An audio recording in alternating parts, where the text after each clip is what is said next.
فأنا ناصح لإخواني بالصدع بالحق تبيض وجوههم. السكوت في مسألة الحزبية يضرها، فاصدع بما تؤمر وأعرض عن المشركين. سلامي على دماج ورجالها والشيخ يحيى ودار العلم يا سعد بانيها. Bismillahirrahmanirrahim. Qala fadilatu Syekh Al-Muhaddits Abu Amr Al-Hajuri hafizahullahu taala al-mas'alatu salisat bukan ya. Ini muka surat berapa? 33, shafah salasah wa salasin, ziyadatus siqah. Dan ini tidak dibahas di dalam Baiquniyah karena memang ini tingkatan yang lebih lanjut. Pembahasan tentang tambahan dari seorang rawi yang siqah itu langsung diterima ataukah tidak boleh diterima atau bagaimana? Kata beliau, wa ma'rifatu ziyadati siqah fannun latif. Pengetahuan tentang tambahan dari seorang rawi yang siqah ini cabang ilmu yang detail, latif, itu apa? Sangat mendalam. Tidak semua orang mampu untuk menghukumi seperti ini. Memahami aja mungkin belum mampu. Tapi apa? Para ulama membimbing kita untuk memahami sedikit demi sedikit. Wa man farada bihi siqah salah satu aqsam. Kata beliau mengambil dari kalam Imam At-Tibi, suatu hadis yang mana hadis atau mungkin tambahan atau lafaz-lafaz yang mana seorang rawi yang siqah menyendiri dengannya, yang lain-lain tidak memberikan tambahan ini, dia yang mendatangkan tambahan. Ini ada 3 jenis. Ahaduha ayyaqa'a mukhalifan munafiyan lima rawahu sa'iru siqat. Tambahan dia atau riwayat sendirian dia tadi terjadi dalam keadaan menyelisihi dan bertentangan dengan apa yang diriwayatkan oleh para rawi siqah yang lain. Fahadha hukmuhu ar-radd, maka hukumnya adalah tertolak. Kasyad, seperti hadis yang syad, menyendiri atau menyelisihi rawi yang lebih siqah dari dia. Baik, maka hukumnya tertolak. Wasaniha, jenis yang kedua, alla yakuna fihi munafah. Tidak ada pertentangan di dalam riwayat atau tambahan yang dia datangkan. Wala mukhalafatun aslan. Tidak ada penyelisihan sama sekali. Lima rawahu ghairuh, terhadap apa yang diriwayatkan oleh rawi siqah yang lain. Ini pembahasannya antar siqah. Kalau siqah dengan dhaif, ya jelas yang dhaif itu kalah. Tapi ini antar siqah. Bagaimana kalau ada yang seperti ini? Kal hadisil ladzi tafarrada bihi tafarrada bi riwayati jumlatihi siqatun, seperti hadis yang mana menyendiri di dalam periwayatannya secara global seorang rawi yang siqah. Walam yata'arrad fihi lima rawahul ghair, namun riwayatnya itu tidak bergesekan, yaitu apa? Tidak bertentangan, tidak berbenturan, tidak berlawanan dengan riwayat dengan hadis yang diriwayatkan oleh rawi siqah yang lain. Bi mukhalafatihi aslan, dengan apa? Suatu penyelisihan sama sekali, yaitu tidak berbenturan, tidak bercanggah. Fahadha maqbul, maka yang seperti ini diterima. Karena apa? Hakikatnya tidak ada pertentangan. Wa qad idda'al khatibu fil kifayah fihi ittifaqal ulama'i alaih. Al-Khatibul Baghdadi dalam Al-Kifayah menyatakan bahwasanya para ulama telah sepakat tentang masalah ini, kalau tidak ada pertentangan sama sekali dengan yang lainnya.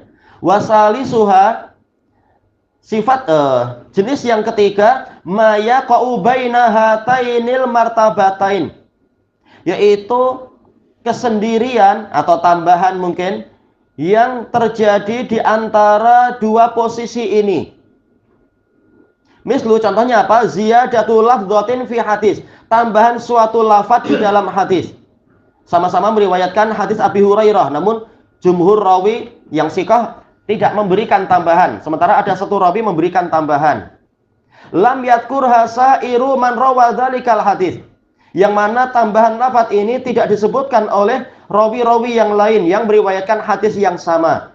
Misaluhu hadis, contohnya hadis wa ju'ilat lanal ardu masjidan wa ju'ilat turbatuha lana tahuran.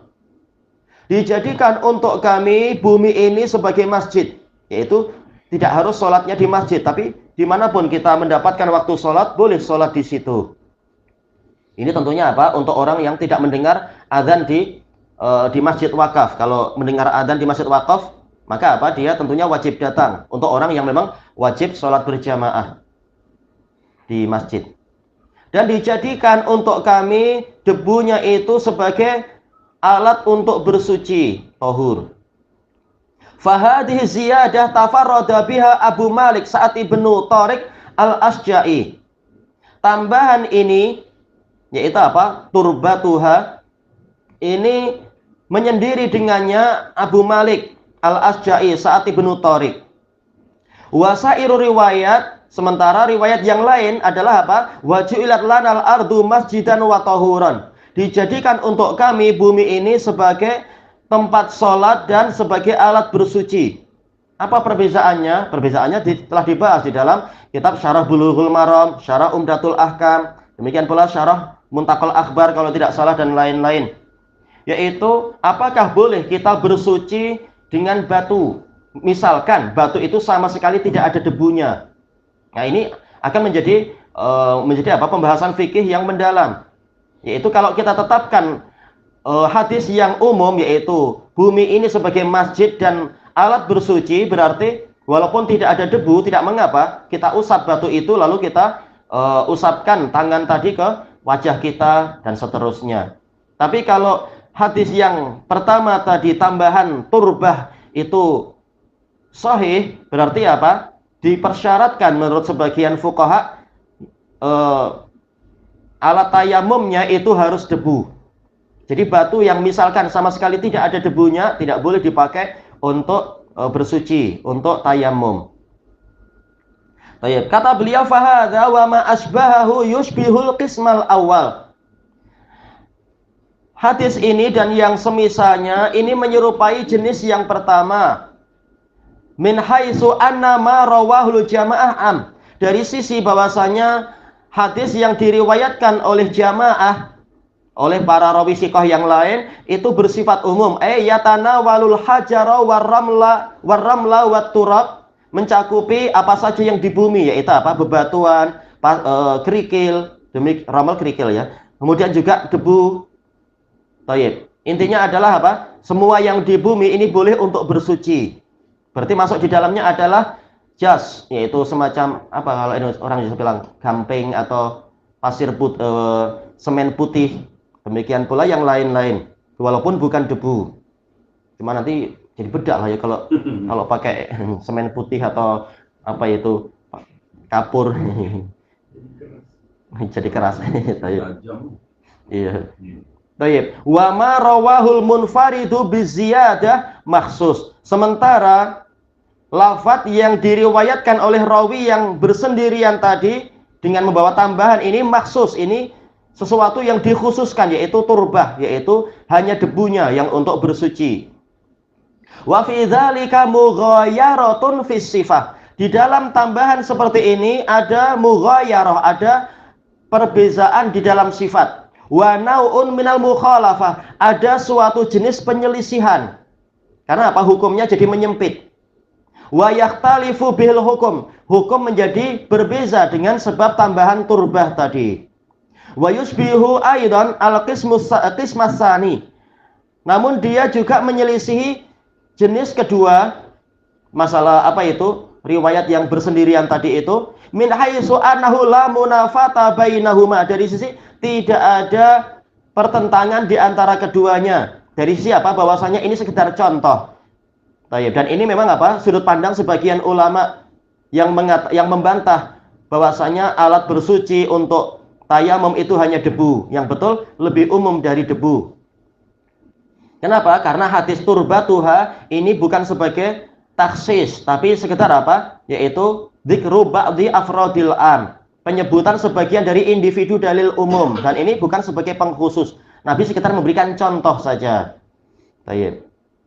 Pengkhusus itu contohnya kalau pola nafi dan isbat, yaitu apa? La tahura illa turbatul ard, misalkan tidak ada alat bersuci kecuali debunya bumi. Nah, ini baru apa? Pengkhususan. Tapi kalau sekedar dijadikan debu untuk alat bersuci, ini tidak menutup bahwasanya yang lain juga mungkin.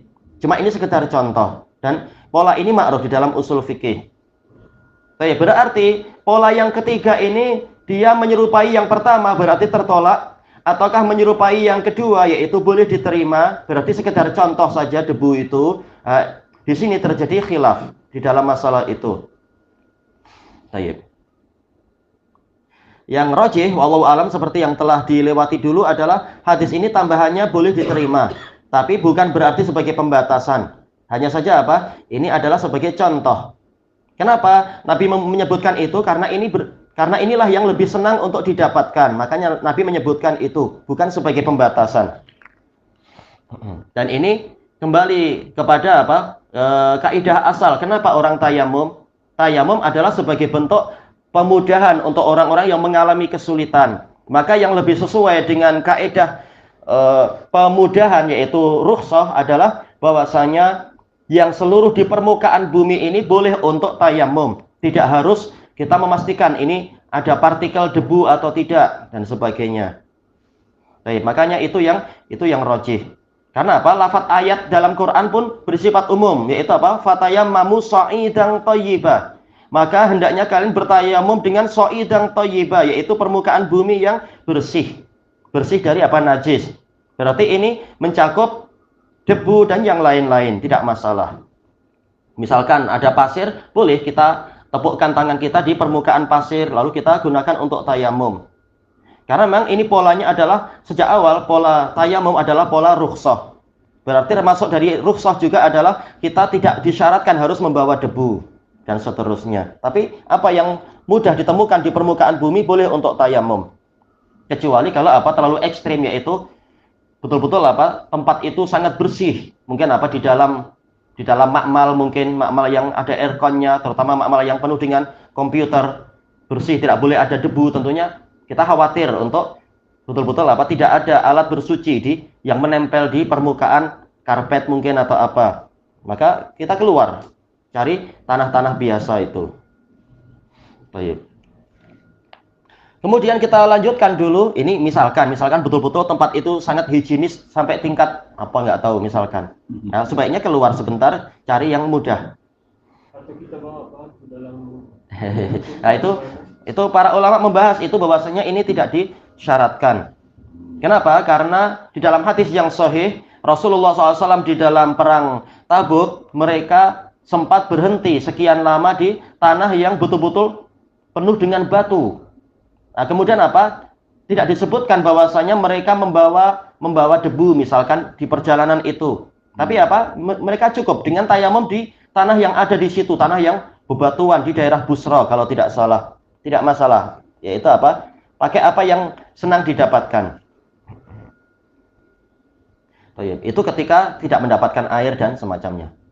Kemudian kita lanjutkan di sini, kata beliau, ungdur ulumul hadis li Ibnu Shalah, ya memang asalnya di situ. Karena apa? Imam At-Tibi mengambilnya dari apa? Ibnu Shalah. Cuma Muqaddimah Ulumul Hadis punya Ibnu Shalah ini panjang sekali. Sementara buku yang ini niatnya adalah untuk tahapan berikutnya dari para pemula. Qala Imam Ibnu Rajab rahimahullah fi syarhi ila Tirmidzi, summa innal khatib tanaqad. Kemudian sesungguhnya Al-Khatib beliau kontradiksi tentang masalah ziyadatus siqah ini. Fadzakara fi kitabil kifayah. Beliau menyebutkan dalam Kitabul Kifayah linnasi madzahiba fi ikhtilafir ruwah. Bahwasanya orang-orang, yaitu para ulama ahli hadis, mereka memiliki madhab-madhab tentang perselisihan para rawi. Fi irsalil hadis wa waslih. Apakah hadis itu mursal ataukah mausul? Yaitu apa? Munqati ataukah ada tambahan rawinya. Ini jelas ini juga ziyadah siqah biasanya. Ternyata para ulama berselisih pendapat. Jadi bukan ijma, bukan ittifaq. Kulluha la tu'rafu an ahadin min mutaqaddimil huffaz. Semuanya tidak dikenal, tidak diketahui dari seorang pun dari mutaqaddimil huffaz. Ya, khilaf-khilaf yang ada itu biasanya adalah dari ulama-ulama setelah generasi mutaqaddimin. Khilaf tentang masalah ziyadatus siqah ini. innama hiya ma'khudatun min kutubil mutakallimin. Iya, pembahasan ini seringkali diambil dari kitab para ahli kalam, yang mana mereka bukan ahli hadis. Bahkan mereka sering menyelisihi hadis dengan alasan hadis ini bukan mutawatir. Tapi prakteknya karena syubhat itu semakin banyak, sehingga para ahli bidah yang mereka sering bicara tentang ilmu hadis dan juga ilmu fikih, bahkan ilmu akidah, ilmu tafsir dan seterusnya, mereka membuat kaidah tidak akan paham ilmu agama secara pasti, secara mendalam, kecuali dengan ilmu kalam dan filsafat. Akhirnya banyak generasi-generasi baru yang belajar kepada ahli kalam. Akhirnya tercampuri ilmu agama ini dengan ilmu kalam. Itu dulu. Sekarang bahkan sudah jadikan sebagai ilmu pasti di dalam pelajaran akidah, pelajaran agama dan seterusnya itu. Akidah dan yang bukan akidah. Makanya seringkali khilaf-khilaf nadhoriyah itu munculnya dari orang-orang yang membaca ilmu kalam. Sementara mutaqaddimin, mereka tidak mengalami yang seperti ini. Makanya Khatib tanaqud, dan Khatib rahimahullah, beliau niatnya baik dan beliau termasuk ahlu sunnah, cuma karena gurunya memang banyak sekali dan sebagiannya adalah ahli kalam, sehingga beliau terkadang kemasukan yang seperti itu. Makanya Imam Ibnu Rajab mengatakan Al-Khatib mengalami tanaqud di sini. Kemudian kata beliau, Ibnu Rajab, summa innahu tara anna ziyadata minas siqah tuqbalu mutlaqan. Kemudian sesungguhnya Al-Khatib memilih bahwasanya tambahan rawi yang siqah ini diterima secara mutlak, dan ini juga yang dipilih oleh Syekh Albani. Kata para ulama, Syekh Albani dalam masalah ini sering mengikuti Al-Khatib dan tidak seperti pendapat mutaqaddimin dalam masalah ini. Kama nasarahul mutakallimun, sebagaimana pendapat inilah yang dipilih oleh ahli kalam. Kenapa ahli kalam memilih itu? Ya karena melalui tambahan-tambahan yang bersendirian inilah munculnya bid'ah-bid'ah. Ahli kalam memilih itu, walaupun ahli kalam sering kontradiksi, kata Syekhul Islam di dalam Darut Ta'arud. Kaidahnya begini, prakteknya mereka membuat kaidah yang menyelisihi kaidah mereka sendiri dalam satu buku. Bahkan dalam satu buku seorang ahli kalam sering satu sama lain kontradiksi, kaidah dia nomor sekian dengan nomor sekian. Di antaranya masalah ini. Mereka mengatakan tambahan seorang rawi yang siqah itu harus diterima secara mutlak karena dia dihukumi siqah. Kita dikatakan tambahan rawi siqah ketika dia menyelisihi jumhur. Kenapa di dalam hadis ahad kalian tolak hadis ahad? Sementara hadis ahad itu rawinya berapa? Dalam satu level, 1 atau 2 atau 3 atau 4 atau 5 atau 6. Selama tidak mutawatir, maka hadis ahad ini dalam akidah nggak diterima. Sekarang kenapa ziyadah siqah kalian katakan wajib diterima? Nah, ini kontradiksinya mereka. Dalam satu case, satu rawi itu harus diterima tambahan dia kalau siqah. Tapi dalam case yang lain, rawi yang seluruhnya adalah siqah, cuma mereka hanya 1 atau bahkan 6 nggak diterima karena hadisnya tidak mutawatir. Ini kontradiksinya para ahli kalam. Wa kasirun minal fuqaha, dan ini juga banyak dipilih, dibantu oleh para fuqaha. Ini kalau dibahas dalam kitab mustalah dikatakan fuqaha ini seringkali adalah fuqaha yang bukan dari ahli hadis. Makanya mereka kadang membuat kaidah yang tidak sesuai dengan ilmu hadis padahal pembahasannya pembahasan hadis. Wa hadza yukhalifu tasarrufahu fi kitabi Tamyizil Mazid. Dan pendapat dalam kifayah ini menyelisihi apa yang diatur oleh Al-Khatib sendiri dalam kitab beliau yang lain, Tamyizul Mazid. Dalam kitab Tamyizul Mazid, Al-Khatib beliau mengikuti pendapat mutaqaddimin, yaitu lihat siqahnya ini layak untuk mendatangkan tambahan yang bersendirian ini atau tidak. Kalau kalangan mutaqaddimin berarti kesimpulannya bahwasanya ziyadatu siqah itu tidak ditolak secara mutlak dan juga tidak diterima secara mutlak. Namun lihat qarinah. Kalau yang mendatangkan tambahan itu adalah yang hafalannya memang terlalu super istilahnya, seperti seperti Sufyan Ats-Tsauri, atau yang sebelum Sufyan Ats-Tsauri adalah misalkan Imam Az-Zuhri, maka ini memang diterima tambahan dari orang-orang yang hafalannya hafalan tingkat sangat tinggi itu. Tambahan dia adalah tambahan yang memang terlampau hebat. Maka yang seperti ini diterima. Atau mungkin levelnya tidak selevel itu, namun dia diakui dan bahwasanya dia adalah asbatun nas, misalkan rawi yang paling siqah terhadap guru itu. maka yang seperti ini tambahan dia diterima. Seperti misalkan asbatun nas fi A'mash. Misalkan siapa dia itu? Abu Muawiyah ad-Dharir. Dia asbatun nas, walaupun dia ini soduk orangnya, tapi untuk A'mash, maka apa, riwayat Abu Muawiyah ad-Dharir ini adalah paling kuat, maka tambahan dia ini diterima. Nah, pola yang seperti itu. Demikian pula asbatun nas fi Syu'bah, dari sisi bukunya, yaitu siapa? Menantu beliau kalau nggak salah, anak-anak tiri beliau, yaitu siapa itu?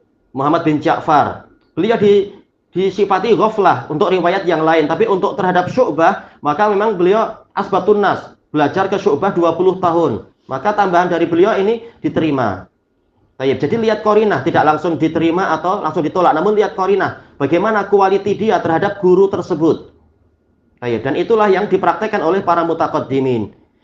Kaidah mutakalimin nggak masuk di sini. Di sini mutakalimun mereka bukan ahli hadis.